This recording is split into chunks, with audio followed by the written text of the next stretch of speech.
বন্ধুরা, তো চলে এসেছি কিন্তু ভাইয়ের বিয়ের মানে সকালবেলা না, এখন দুপুরবেলা হয়ে গেছে। তো এই হচ্ছে হলদির জায়গা করেছে ভাইয়ের হলদির জন্যে। কি সুন্দর ডেকোরেশন করেছে, আমার তো ভীষণ ভালো লাগছে। তো করব আর এই যে আমি আর আমার মেয়ে চলে এসেছি সুন্দর করে সাজুগুজু করে।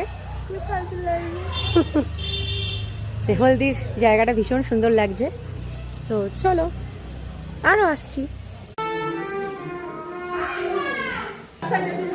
চল চল।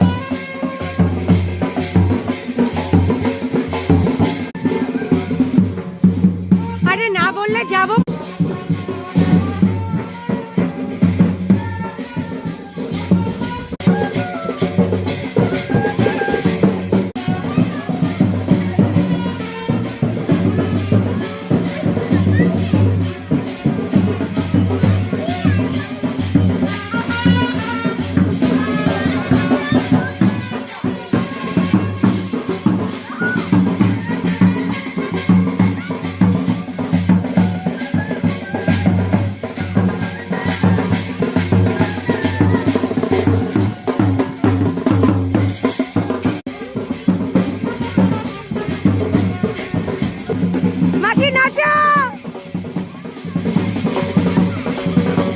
ভিডিও